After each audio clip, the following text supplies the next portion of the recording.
Hi everyone, it's Heidi from flutterbyheidi.wordpress.com. Back again here with another Sunday scoring project, which means it's a fancy fold card. And this one is a stair step card. And its dimensions I'm going to give you are in centimetres, but I have worked out one in inches. It comes of a slightly different size. This is what the base is like. So as you can see, when it closes, when you do it in inches, it is very slightly shorter and a little bit shorter on the width as well. But I'll put the dimensions for that on my blog, which is flutterbyheidi.wordpress.com. So I'm going to work in centimetres today. But I will put the dimensions on in inches. So, great thing, again, it folds flat for posting, and I've kept the layers reasonably flat as well so it doesn't take up too much on the bulk. But of course she says it is freestanding once you open it up. Well, it was freestanding, of course, until I try and demonstrate it. There you go. It's freestanding once you open it up. Always the way, isn't it? So that's your card, and as I say, you could decorate it in any way you wanted. I've kept it quite simple with the new cookie cutter and warmth and, no, it isn't warmth and cheer, but the new paper as well, which I'll put the details on my blog. So you could decorate it with any of these images. So you've got the little Eskimo, the gingerbread man, which you just saw, which I love, and some of these. So we're going to get out our scoring tool.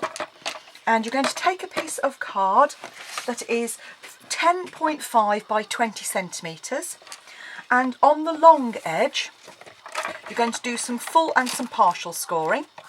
So once you get it lined up at 4 centimetres here, you're going to score from the top down to 4 centimetres, just there. At 8 centimetres you're going to score from the top down to 6.5 centimetres. At 12 centimetres, you're going to score from 4 centimetres, so just starting here, down to the bottom. And at 16 centimetres, which is one of those horrible measurements, we're going to be scoring from 6.5, just here, down to the bottom. So you'll end up with these score lines here. Turn it to portrait, so the narrow part is at the top, and you're going to make some cuts. So at 6.5 you want your cutting blade, and you're going to cut from 4 down to 12 centimetres, and you'll see that's from this first score line down to this third score line. So from 4 centimetres down to 12 centimetres. At 4 centimetres, so just moving it across, you're going to cut from this second score line, which is 8 centimetres, down to the bottom score line at 16.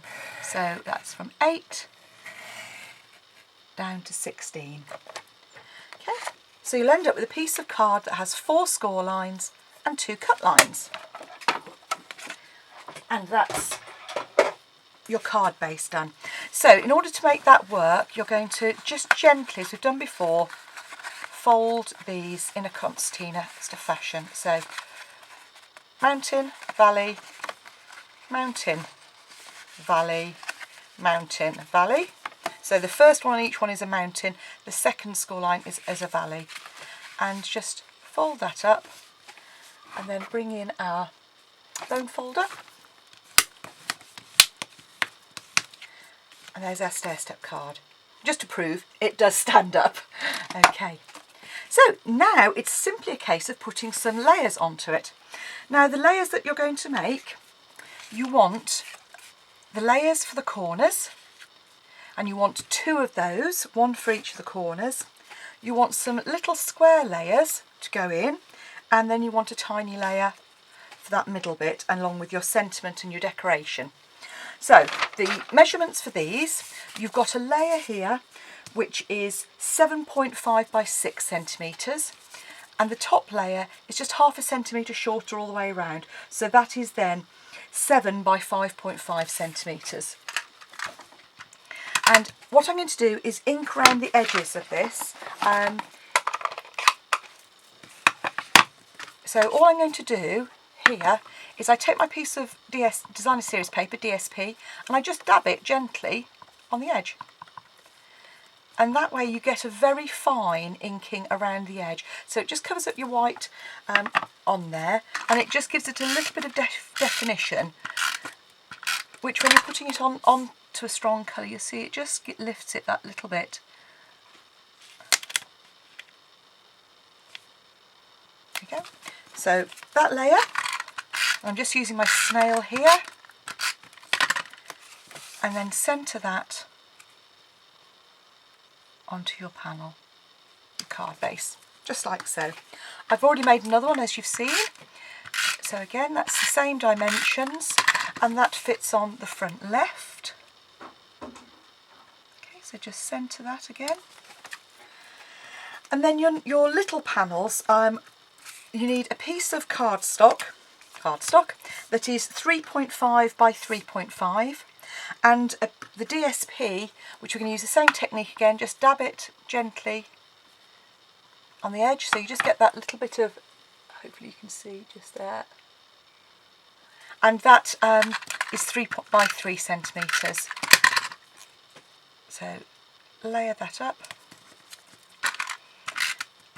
So with this card, the bit that takes the longest, to be honest with you, is cutting out little bits of DSP and card layers. But if you're doing a lot of cards like this, it's very easy to do lots and lots. You just cut a strip of card or DSP to your width, and then just cut your pieces off accordingly. So you'll see the 3 there, another 3 on the bottom here, and the lovely thing with this designer series paper on this side, apart from the fact it's double-sided, so you can use either side, is the fact that it's multi-directional as well. So this got lovely little Christmas trees and stuff, snowballs on here, and it doesn't matter which way you put it on. So there you go, there's your card with your basic layers. This little bit in the middle here is it is central panel. It's 2 by 3.5 centimetres. So that's 3 centimetres. Then you need a piece of DSP that is very narrow. So it's just 1.5 by 3 centimetres. And obviously you could vary that up any way you wanted. So all that's left for us to do now is to do the sentiment. And I've got a piece of just Whisper White cardstock here, which I'm using the sentiment from the stamp set, and some real red ink. And this is just 5 inches by 2 inches. And I'm just going to bring in, because it's a photopolymer stamp, I'm going to bring in our Stampin' Pierce mat, line that up, and I do find it easier to do it that way. I'm never very good at getting things lined up square, so that's what I find easier with the little sentiments anyway, rather than trying to sort of square it off afterwards. You could ink the edges of that if you wanted. I haven't. I'm just going to use a dimensional or 2 on the back.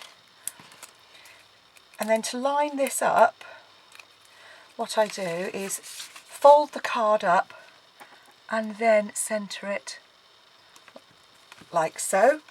And then I thought it would be rather cute to use the reindeer out of the same stamp set, which is great because it's a reindeer but uses the same cookie cutter punch.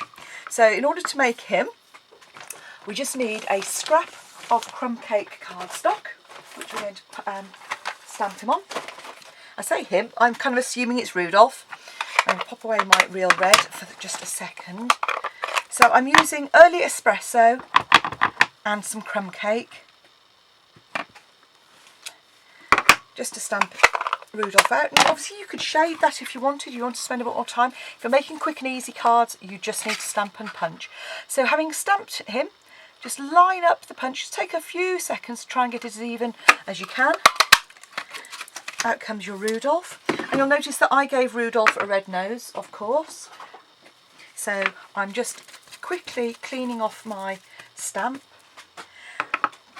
Come in with the real red again. And just punch, sorry, don't even punch, on a scrap of cardstock. You just need to stamp a little nose. So I've just inked up the very bottom of this part of the stamp, you can see here. So I've just come in from the side to do that.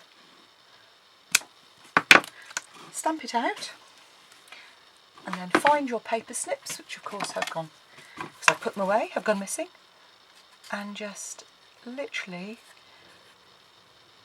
cut out the nose, and then use whatever adhesive you are happiest with. I'm going to use my snail because it happens to be handy.